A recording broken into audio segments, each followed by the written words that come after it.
Yeah, I'm gonna be the very best music reviewer there ever was. I'm gonna collect all the albums and all the opinions. Black Country New Road, I choose you. Oh my God, is that what I think it is? Is that a Danny Brown 30? Go! You can do it, Black Country New Road. I believe in you. Oh my God, we got the 32. Woo!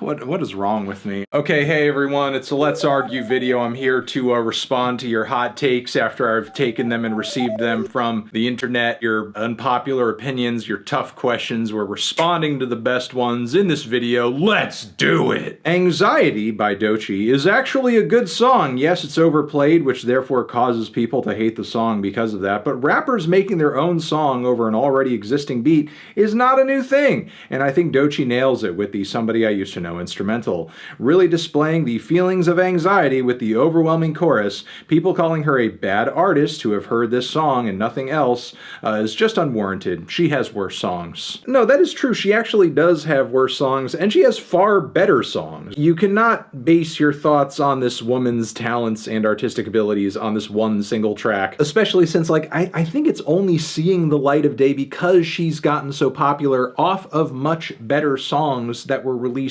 previously. Like, I really do think the track is, in my opinion, a bit of a Rorschach test these days. Like, how somebody reacts to the track and what opinions they voice on it and whether or not they go the extra mile to attack Doechii herself personally for making the song tells you so much about the person who is voicing the opinion. I get that it's not the greatest song of all time, and as I have said before, packing a topic as needly and divisive and personal as anxiety into a widely played pop song isn't necessarily going to be for everybody. Obviously, there are also a lot of music fans that have a lot of love for Somebody That I Used to Know and don't want to hear it in a different context. But as you said, rapping over different instrumentals, instrumentals that are familiar to a lot of people on some level, is a thing that rappers do. That's the rap thing. I think it's a pretty good track. The singing is solid. The rapping is good. The lyricism is focused and on point for the most part. There are definitely far worse popular, viral, mainstream songs, for sure. It's just the music video is a bit cringe though, but whatever. Benson Boone makes some of the worst, most generic music we've seen in years, and he really is the living embodiment of a generic top 100 hit. His music is torturous and plain, and I feel extremely bad for all the retail employees that will be forced to hear him over and over for months.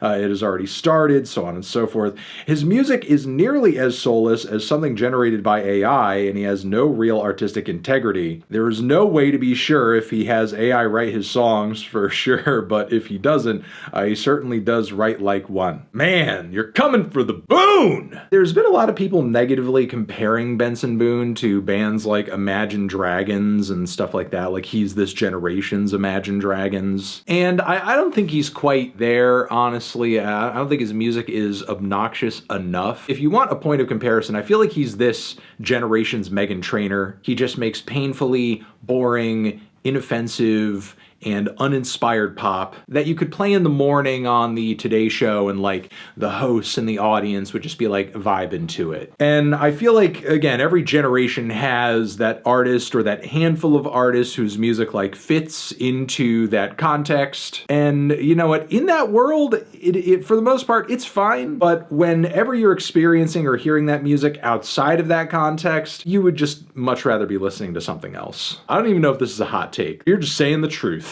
Looking back, Scary Monsters and Nice Sprites was an insane EP for its time and essentially morphed how EDM sounded and definitely deserves more credit. This is what I have been saying. Like, you know, a lot of people kind of go back into my catalog and they cite, you know, My Beautiful Dark Twisted Fantasy as like, you know, one of those early reviews where I got a super negative reception and a lot of hate and so on and so forth. But actually, to me, like one of the instances in which I got a super negative response for in opinion. Like, my mind kind of goes back to that EP, because the flood of comments and people, and you can still look at those comments to this day, that were jumping in there to be like, you're crazy for liking this, this is shit, this is the worst thing to ever happen to electronic music, this isn't even dubstep, what is wrong with you, is just nuts. And to me, it just kind of reads as like one of those things where I feel like a lot of hate is being lobbed toward a record, a song, an artist because of how it's being labeled or categorized. If that project was being labeled as some other totally different genre and was not called dubstep in any way, shape, or form, would the dubstep community even care about it? Would they even think to wonder about what the hell Skrillex is doing? I don't know. All I know is that it's very bright, jumpy, fun, eventful, jittery electronic music that is over the top, it is bombastic, it really gets you hype, it's energetic, it's entertaining, it's detailed, it's zany, it's just looking to have some fun, and on top of it, aesthetically, I think it's interesting, and it sounds like a lot of effort and detail was put into it, honestly. Like, there's far more generic and plain and average music out there as far as like composition goes. And yeah, at the time, I don't think the EP should have gotten the amount of hate that it did, and I think it's a really enjoyable EP. Maybe I should even revisit it and talk about it again at some point. I don't know. So many people know Rick Astley as that meme singer from the 80s that they forget he was among the most talented male vocalists of his generation, cites some songs as well, says that he kind of set the tone for 90s and singer-songwriter music too. And he does get bonus points for really taking that legacy in stride though, while still putting out good work to this day. Yeah, I mean, that is kind of like the downside sometimes to meme culture. I mean, while I did definitely participate and was thoroughly entertained at the point in time in internet history where, yeah, if you're young, believe it or not, there was a moment where we all had a lot of fun tricking each other into looking at a music video from the 80s. We're no strangers to love, you know the rules, and so do I.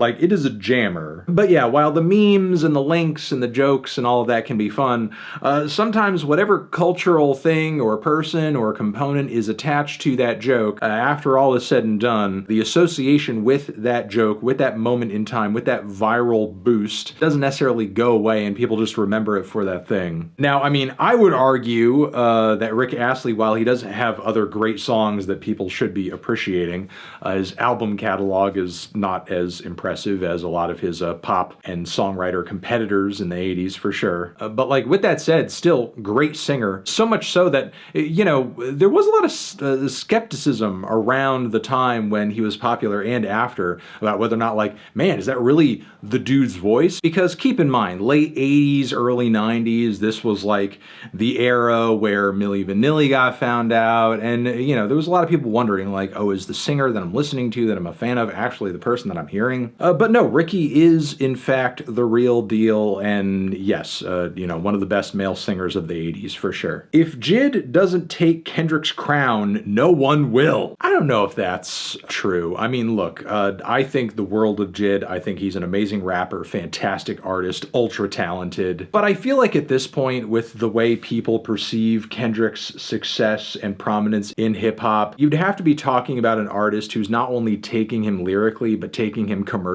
And I feel like Kendrick's success and his influence is just honestly far too entrenched at this point. Now, with that being said, that's not to say that like he's unbeatable or he's unthronable or that he'll be at this point of prominence for the rest of his life in popular music. Of course, nobody stays at the peak forever. But I think right now, in this moment, if Kendrick is unseated, I think it's going to be a generational thing. I think at some point there will be some like new young artist who hopefully is like also in their own way speaking to something of substance, and it'll be less like a coup or, you know, like I'm taking your seat, and more like maybe hopefully like a passing of the mantle, possibly. Or maybe I'm entirely wrong. Jid could be working on a Kendrick diss at this moment and is gonna tear off dude's head tomorrow. I guess we'll just have to see. Young by Little Sims gives off the same vibes as 20s by Ghost? No, stop. No, no, no. I do not vibe with that opinion at all. I mean, I guess I could see what you're saying in terms of both tracks trying to adopt a bit of silliness and, campiness in what they do. But I think the Little Sims track does a much better job of actually pulling off being funny. Everything about the song in many ways sounds like it's taking the piss. Outside of that bass line is quite fun. Meanwhile, I think Ghost is trying to package something similar into their normal kind of creepy metal vibe, and maybe it's not like quite working. On top of it, I think Sims lyrically pulls off satire better than Ghost does on 20s. I will try to be charitable and kind of see where you're coming from here though, because I do think both tracks kind of stand out in both artists' discographies as being like, oh, they're kind of going out there on this one. They're doing it a little crazy, and as a result of that, fans are maybe slightly disillusioned or feeling like kind of disappointed, or like the bubbles pop. Like, oh, you're not always like this creepy metal band who's super mysterious. You're getting a little silly. You're not always going to be the most like intensely dour and aspirational, hopeful, woke rapper of all time. You're gonna get a little goofy. Ooh, no, I don't want you to be goofy. No goofy. No goofy. I think at the end of the day, when it comes to like popular music, cool music, that sort of thing, I think a lot of audiences just are not that receptive to artists trying to be funny or silly sometimes. That is, unless they make being funny their entire fucking brand. If you do that, for the most part, you're not going to be taken as seriously as some of your other contemporaries, but you will be accepted on some level. But like super serious, deep, significant, important, generational, critically acclaimed artists getting a little crazy and goofy, it sort of seems like it's against the law sometimes. 2025 has been the best year of the decade for music, and it's only May. I would need to do a side-by-side comparison month to month in terms of releases, but I had quite a few albums last year that I loved. I will say this, I feel like 2025 so far has given us a lot of fantastic and great underground releases. The mainstream and popular releases so far have been kind of underwhelming. I mean, there have been some great ones. So far, when it comes to more left field acts and that sort of thing, I'm hearing just like great records left and right. I'm finding and stumbling across a lot of obscure artists who have some awesome things going on, which I'm very happy about. But, we'll just have to see at the end of the year, how 2025 measures up. But, so far I'm not disappointed. There's not a lack of interesting stuff to talk about. If a rapper doesn't produce their own beats, production should not be considered an upside of the album. Like saying, nah, the lyrics are trash, but the production is good. Saying the artist is horrible, but this producer is awesome. I don't agree with that whatsoever. I mean, obviously, if somebody else is producing the beats, I don't think, you should attribute the greatness of the beats to the rapper, obviously, because they're not the one making the beats. That should be, given to the producer, that credit. But still, like, the rapper is choosing the beats. They're picking the beats. And certain rappers sound great over certain beats. Certain rappers favor certain beats. Some rappers have entirely new, different, refreshing album cycles because they decide, okay, I've done these kinds of instrumentals before, now I'm gonna favor maybe these types of instrumentals. I mean, Kendrick, for example, isn't world famous for his, production bona fides, but, just think about how significant and great album cycles like GNX, but also, Good Kid, Mad City are, not just for, the artistry going into those records, but the differences between the two albums in terms of how they sound.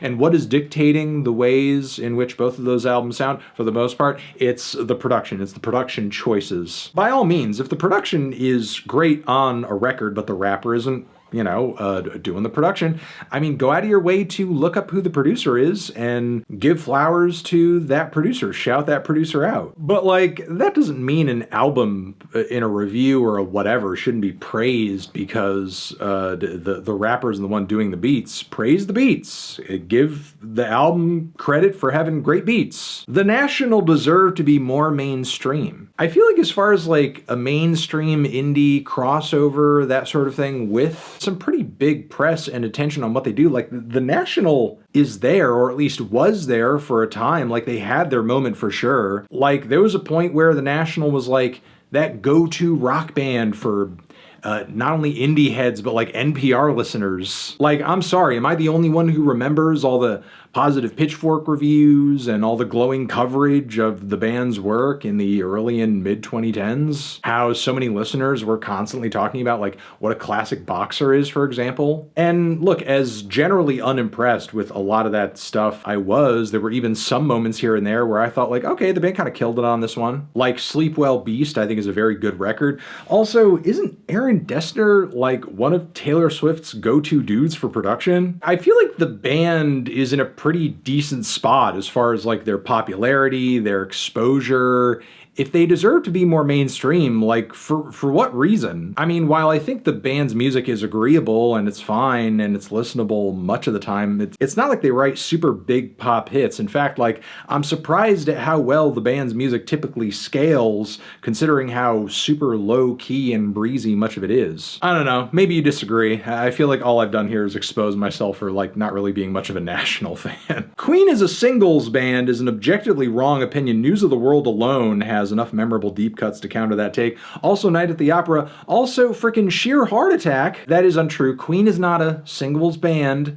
I just feel like they're a band that wrote some incredibly great singles that are so good, their popularity sort of like transcends the band itself and just leads to there being like a lot of super hyper casual knowledge of the group and casual fandom of the group. And I think sadly there are a lot of like maybe music nerd types that maybe poo-poo Queen or don't necessarily, you know, find themselves eagerly jumping into the band's discography because they think, oh, well, that's just like a group where maybe only the singles are good because all I've ever heard is the singles.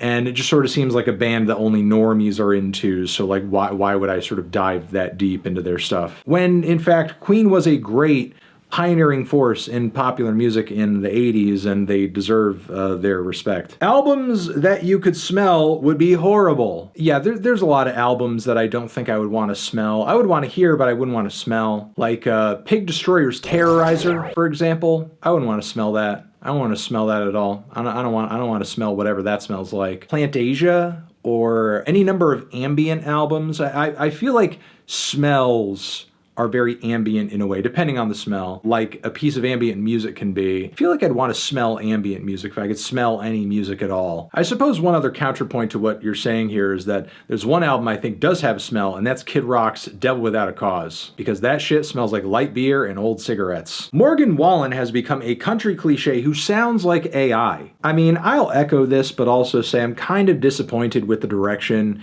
mainstream country has been going in as of late, with artists like Morgan Wallen and even Post Malone being as dominant as they have been. I mean, for sure, you do have your surprises and, you know, very great quality albums in the underground and in the mainstream sometimes too, like the Beyonce Cowboy Carter project. But with that being said, country having this like really big mainstream push in recent years for a moment, I think was actually providing in a way some much needed versatility in the genre, with a lot of cool and left field and alternative artists in the scene like actually making some waves and getting some attention, because you had Sturgill Simpson making noise, Jason Isbell, who's still doing his thing and thriving, though he runs a little more Americana in a lot of respects.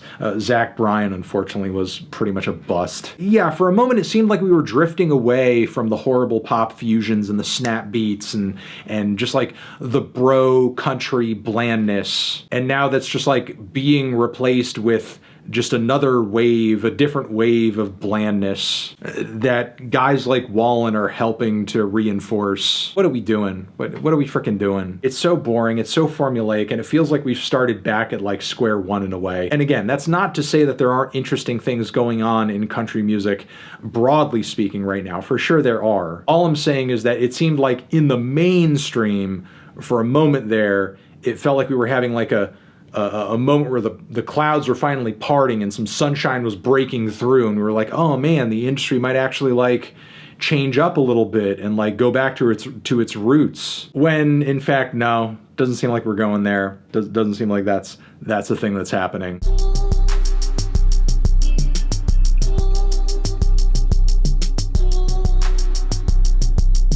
But yeah, there you go. I'm going to leave it there. Thank you very much for watching. This has been another Let's Argue. I argued with you, and now in the comments, let me know, how I did. Over here next to my head is another video that you can check out. Hit that up or the link to subscribe to the channel. Anthony Fantano, argue, music, takes, opinions, forever.